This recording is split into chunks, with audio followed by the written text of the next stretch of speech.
Yeah, you know, of the 3 ace players coming out, I think most people would, Rogue is a player you expect the least.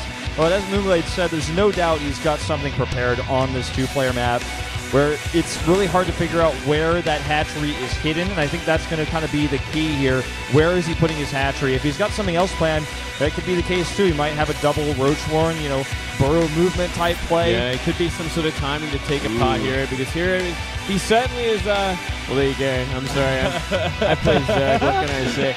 I love Rogue, but I think I have a good place for this. Rogue has done work in the past. He's a very intelligent player, one of the most intelligent Zerg players for sure.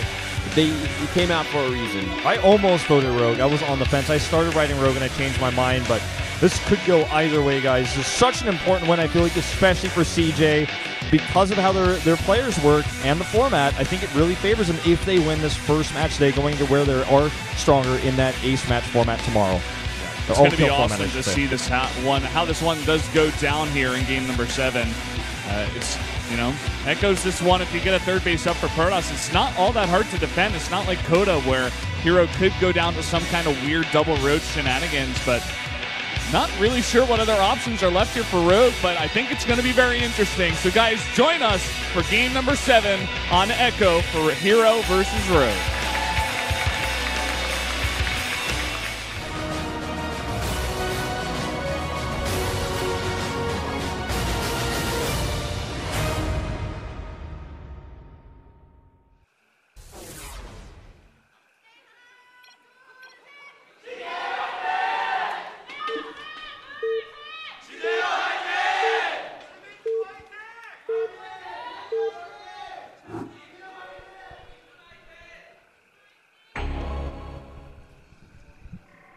Up here in the top left, in the yellow for CJ Entis, the Protoss player. He's back. It is Hero. And our Zerg to the bottom right is Rogue, Jin Air's ace player, no doubt with a specific plan for the map. Victory. Victory. Where'd the V go? Oh, he's because he's got the V with the thunder sticks. Well, there you go. So that took me a little minute to figure out. Well, I wonder what Rogue has planned, because it must be that he has something interesting planned for it, or he must understand what he has to do against someone like Hero. Hero is certainly not a player that deviates too much in terms of builds. He's no SOS. He's very stuck in his ways until it stops working. So I think that comes into play as well. I think, especially when you're facing up against CJ Entis, I'm sure Jin Air has some of the thoughts that Wolf was talking about before about Biel. He's gone down in 3 finals now. He's probably not in his best mindset. He comes in, he loses. He's not really the player you need to prepare for. It's going to be Hero. So Hero gets Symbol in the draw, and maybe they're like, okay, well, Symbol's not really going to be able to come out and do some big snipe build. Maybe he did have something planned with that weird hatchery placement on Terraform, but I think this is really, as we have been saying a lot here, Rogue is coming out as kind of a sniper for Hero if it does come down to this kind of ace match. Yeah, just to kind of continue to echo your points, I feel like Rogue's ZVZ is also better than Biel's had they decided to choose him here. And Rogue's also, one of those players that's just really good at dealing with basically any sort of Terran style right now, and CJ just doesn't have a Terran player to send at Rogue, so I think this is definitely planned. We're seeing both players go super eco mode here, which I did not expect. We even see a Nexus first into Gateway from Hero, and we're going to see double hatch before pool here for Rogue. That's like the perfect choice for Rogue as well in this situation. He made the right call there, and he ain't going to be paying for it. No Zealot cannon rush this time. This is almost like Rogue is just trying to say, like, yeah, I could have beaten you in the finals if it was me. Like, he wants to just show a straight-up macro game, which is not what I expected. No, we don't know what's going to happen in the mid-game. We could see some sort of crazy roach push with burrow movement or an early Hydralisk attack. Anything is possible, but so far, just keeping it standard. Not what I expected. I expected to see some sort of hidden hatchery, maybe even an early pool. Yeah, there's still potential for something in the future there, whether it be a timing and denial of the third base, or even just simply going late game. He goes into the Viper style, maybe he goes Ultras. He's a player that can do it all, so it's just about what was his plan for this map.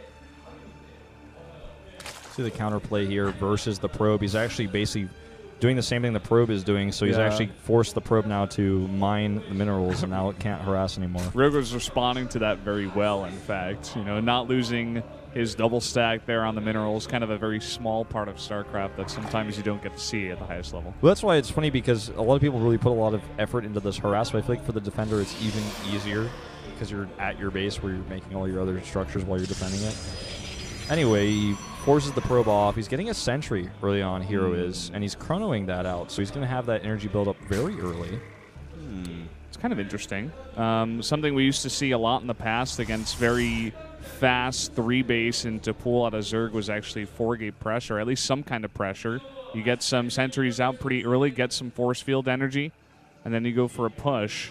The alternative is using the sentries to take a fast 3rd base, and with that forge coming down, I think that might be what he's planning. I worry for Hero, though, if he's just going to do this cookie cutter, go into 3rd base, +2 blink stalkers. Scouted instantly as well, and he sees the sentries. Yeah, it's a very basic. I guess it's faster and safer.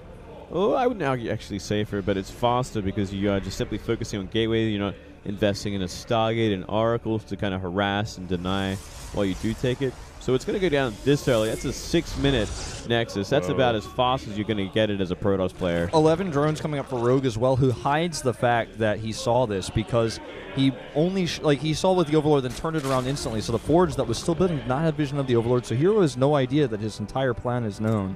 It's just like a resource race right now, and that's all there is to it. Hero being the one that's taken a chance, Rogue the one that identified it, and is now reacting to it very appropriately. In this fashion, at least, he could either be aggressive or he could just take the extreme greed. Nothing in between. Yeah, exactly. Rogue is going to get up to 60 drones here in about 7.5 minutes. It's going to be something ridiculous. He's going to have a 3-base saturated economy out so fast to the point where he's going to have a huge follow-up behind it. Yeah, this is the worry always for Hero. He's just doing a build like this, where it's the same build you do every game. Well, there's a Twilight Council, going to be Blink. I'm going to see +2. I mean, we've seen this a dime a dozen. This is just the dime a dozen build we see from Hero. Like, he's like, oh yeah, it's a Zerg. I'll do this on this map. It's safe. It's good. Almost if he's playing a ladder game.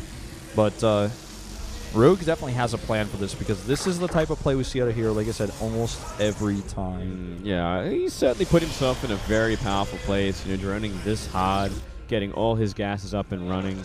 He's up about 15 drones right now, and he's just going through the motions, and I'm sure he's going to be aiming for Hydras eventually, which is probably the most important unit you want in the mid-game against this kind of style. Notice how he got that Roach Warren up, but he didn't make a single Roach. He was just getting it, maybe if there is some kind of follow-up here, I'm going to need that just for safety. Can mix in some Roaches into my composition a bit later if I do want to, but now he's just making straight-up Lings, and I do agree with your Moonglaive here. I think he is going to go for those Hydras once that lair finishes up. Yeah, look at that also. +1 melee, +1 ranged on the way. No carapace. Yeah, I think he's kind of hoping that the Hydras get the damage done, and then he's going to transition into Ultras in the late game. A lot of Lings out here. Oh, yeah. I don't know if it's the right choice for this build, though, because +1's been done for a long time. Definitely going to be tough to find any sort of damage with these Lings. Even baiting out Force Fields isn't something Hero's worried about right now. There's the Hydralist in fairly late. I do like all the points you're making about the safety Roach Warren as well, Valdez, because we could have seen Hero do an empty 3rd base with like a ton of gateways with the sentries he already built. But let's see if Rogue is going to use these Hydras mostly on the defensive and try to just catch this Blink Stalker +2, or if he's going to try to be aggressive and disrupt it. Well, missed placement there. The probes can't transfer. Yeah, he's going for one big attack with his Blink Stalker +2, but so many Hydras on the way, important upgrades on the way, and all the hatcheries he is ever going to need. He's got that macro hatch nearly finished as well as the 4th base.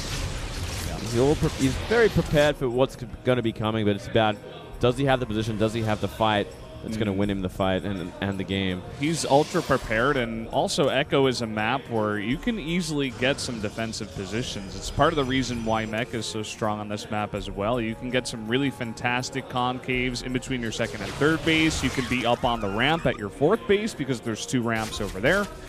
There's a lot of space also up on this kind of middle diamond to get your Lings around and maybe go for some type of surround play. So far I'm really liking Rogue's position. I think he should be able to hold this off. I think so too. I mean, if you look at the way he's got these upgrades as well, he's going to keep his Lings separate from the Hydras. The Hydras are going to fire over the forces. The Lings are going to come around the back for the Stalkers. They're going to force out some early force fields here as well if he can. He's just buying time with that incredible economy he has. Now, I like the Zealot drop because that's not what Hero normally does. Oh, man, he's going for a surround here. He might just have to recall, and this is terrible.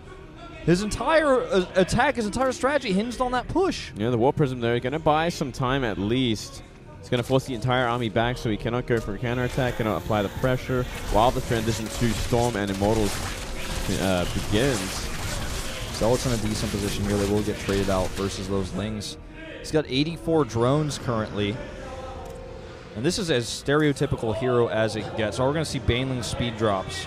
Overlord speed as well. He's like, I love this. This is great. This is a bit out there. This is a bit expensive, though. He has not simply won the game just by that push being a recall. No, you just need to be careful still. He's still got the army that can crush this. It's about finding a way in past those force fields and maybe stopping the recall. Oh, here we go again. Oh, man, he's just going to surround once again. There's so many Hydras here that force fields will not save him. Oh, so close. A few Stalkers get caught as well. And he's got to wait now if he wants to go for a recall play again, because every single time he comes out on the map, he gets surrounded and outmaneuvered by Rogue. It's actually going to be Archons, no Storm in this mix, which I'm kind of surprised about and a little worried for Hero. I really like the Banelings are going to be perfect for this. Sure, and the answer to Archons oftentimes is just simply Hydras, because they have such poor range that the Hydras can burst them down before they can actually get into the range of the Hydralisk. He keeps showing Colossi, but I don't think that he believes it for a second. Oh my god. 47 Banelings 50, on the way. 59, 60. Well, is he going to get them up in time before this army comes across the map? They're marching pretty fast. Looks like he will. Baneling speed's going to finish perfectly in time as well. Plus one armor. Drop, is it ready? 13 seconds, he needs more time. I don't think Hero has any idea this is coming. No recall. He should now. No recall as well. Oh my god. This could be crazy. Okay, it's done. It's time to load those Banelings up into the Overlords. Here we go. There's not a ton of Stalkers in this army, and here comes the fight. Forces block out most. Oh, still Banelings are getting in from the front. And the Banelings are rolling in at the same time and being dropped down.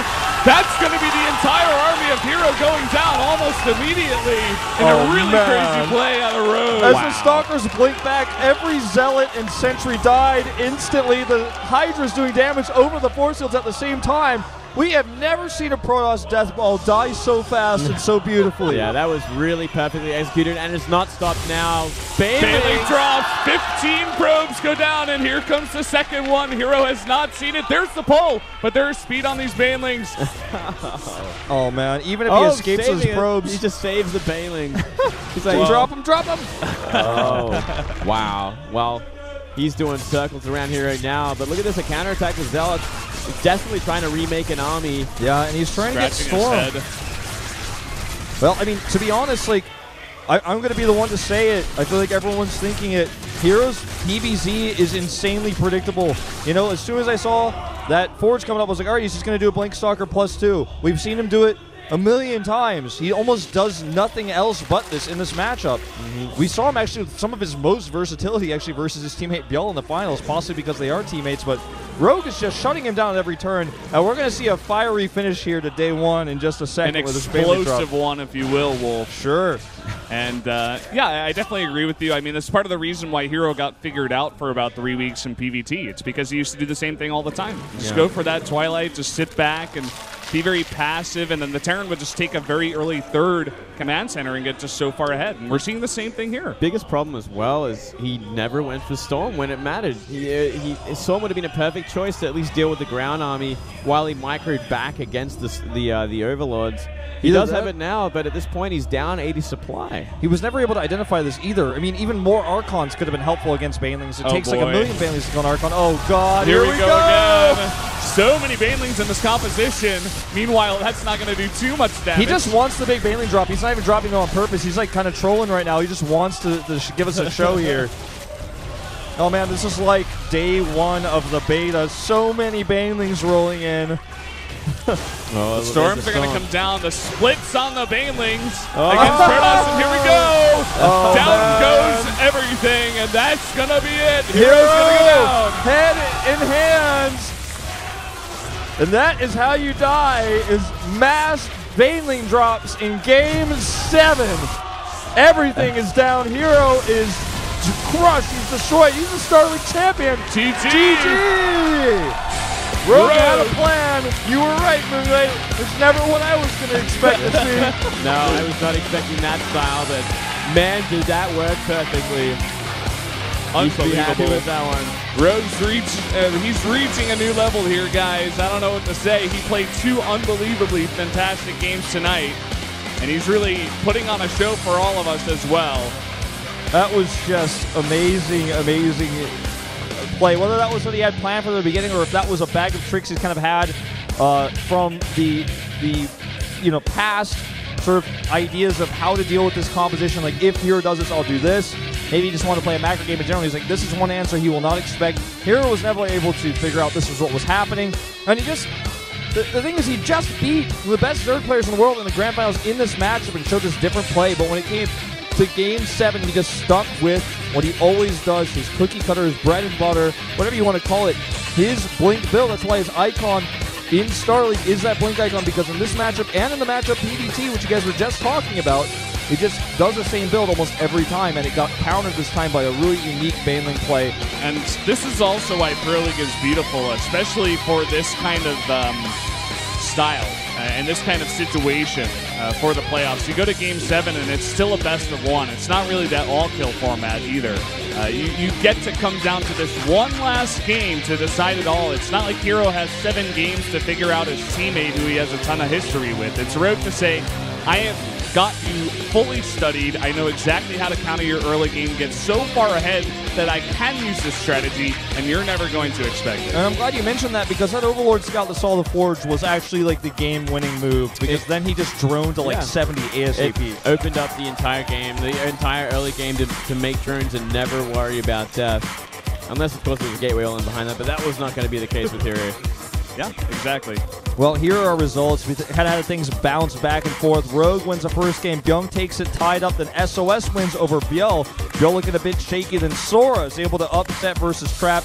Hero brings a little bit more momentum versus Symbol, but then Maru and Rogue to close things out versus Ragnarok and Hero respectively. And Jin Era will take day 1 before we go into tomorrow's matches. Yeah, off the back of Rogue, which is surprising but nice to see. You know, SOS did a lot of carrying in their last match. This time, though, Rogue looking fantastic, and Maru getting a win as well. Yeah. These guys looking great for tomorrow. Oh, yes. That's exactly what I was going to say. They take down KT in a 2-0. They prove to everyone they've actually got a really deep